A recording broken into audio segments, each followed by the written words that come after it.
Assalamualaikum warahmatullahi wabarakatuh. Salam sejahtera untuk kita semua. Semoga kita semua selalu diberikan kesehatan. Perkenalkan, nama saya Mia Andayani, NPM 2018-1450-0103 dari kelas X5A, jurusan Pendidikan Ekonomi.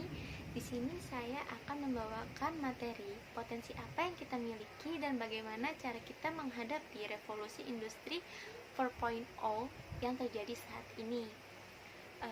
Pertama-tama saya akan menjelaskan secara singkat bagaimana perkembangan revolusi industri di dunia ini.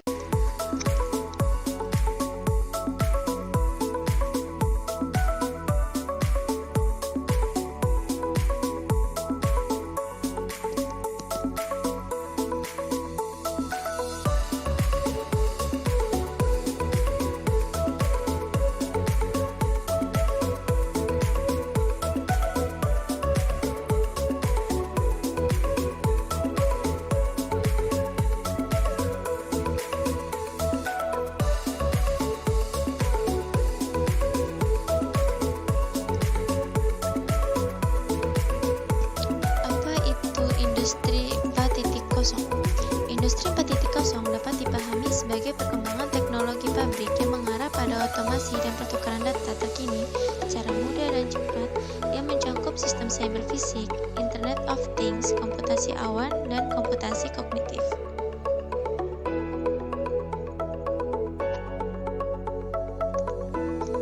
Di sini saya akan menjelaskan secara singkat sejarah bagaimana perkembangan industri di tahun-tahun sebelumnya.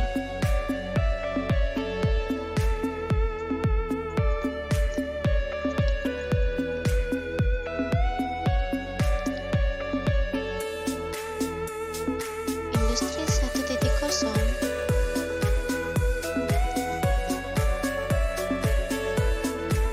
Revolusi 1.0 di mana manusia berusaha memproduksi barang dan jasa dengan hanya mengandalkan tenaga manusia dan alam.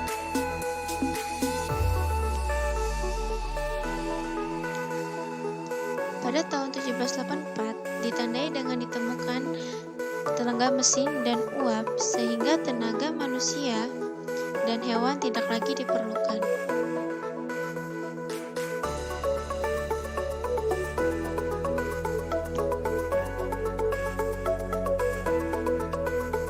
Seiring berjalannya waktu, pada tahun 1870, aktivitas produk semakin berkembang yang ditandai dengan produksi massal. Hal ini terjadi karena adanya energi listrik.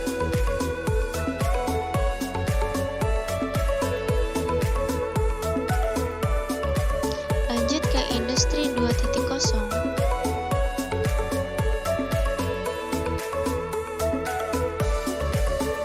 Revolusi 2.0. Di era revolusi ini diawali dengan penemuan mesin uap di mana dapat menggantikan tenaga manusia dan mulai merambat dengan adanya tenaga listrik. Aktivitas utamanya melibatkan rumah potong hewan di negara Amerika Serikat di mana teknologi maju semakin pesat.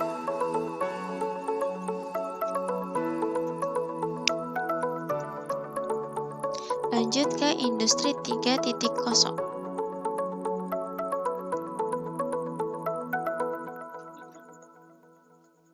Revolusi 3.0 merupakan hasil dari adanya energi listrik dari industri 2.0 yang kemudian meluasnya penggunaan pada alat-alat elektronik dan teknologi informasi.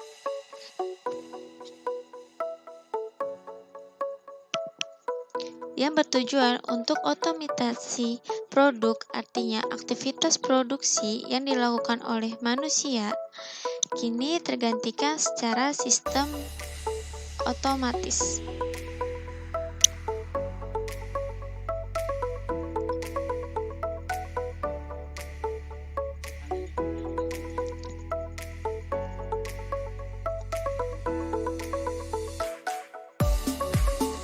Revolusi industri masih berlangsung dan saat ini kita telah memasuki ke zaman level industri 4.0.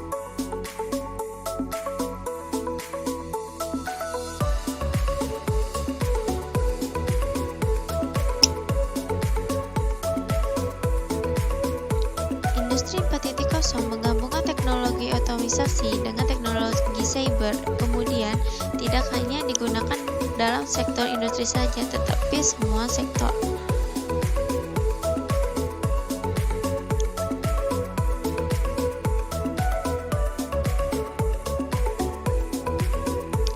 Apa itu cyber?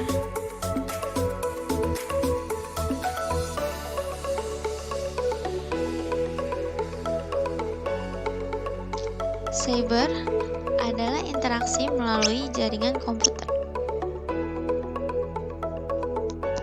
yang saat ini lebih terkenal dengan industri digital.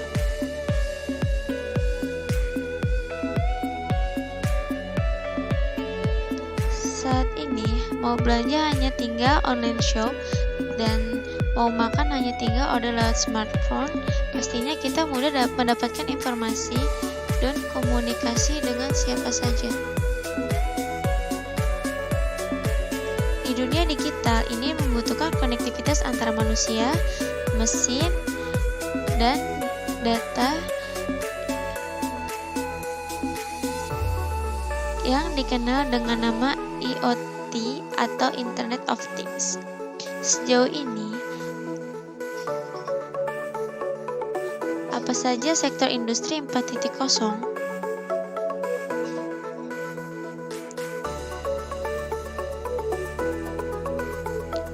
Yang pertama, ada sektor makanan dan minuman. Yang kedua, ada sektor kimia. Yang ketiga, ada sektor tekstil. Yang keempat, ada sektor industri elektronik. Dan yang terakhir ada sektor otomotif. Menurut data perindustrian Kementerian Perindustrian, dari 100 negara, Indonesia berada di peringkat 36 perkembangan ekonomi yang diprediksi juga berperan penting dalam perkembangan industri.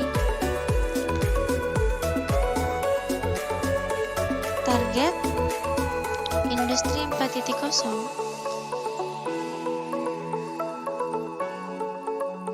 Yang pertama ada 10 besar ekonomi dunia.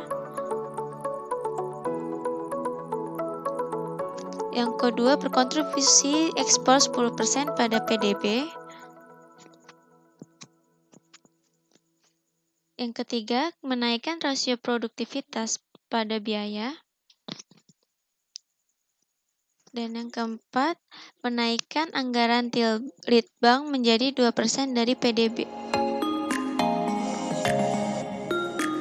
Untuk mencapai target industri 4.0 Indonesia,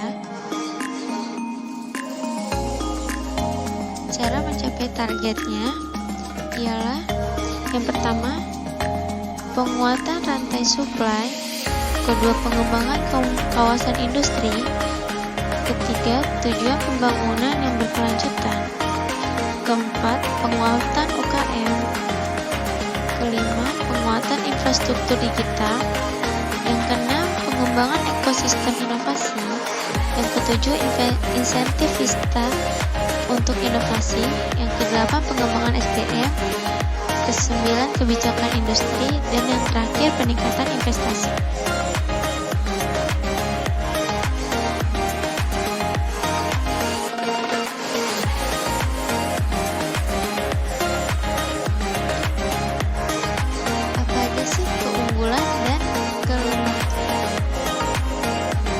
Revolusi Industri 4.0.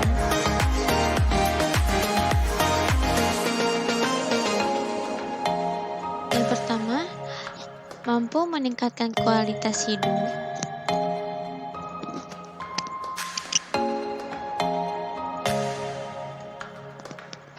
Yang kedua, teknologi dalam genggaman.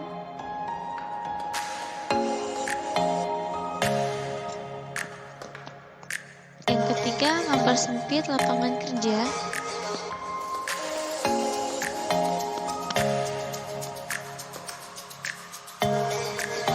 Dan yang terakhir, hilangnya privasi.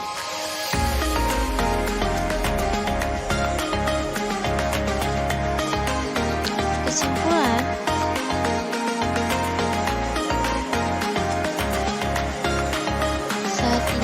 sudah berada di era industri 4.0, di mana perkembangan teknologi akan semakin besar dan kita harus bisa menerima serta mau belajar banyak untuk memahami perkembangan yang akan terjadi di masa yang akan datang. Sekian dari saya.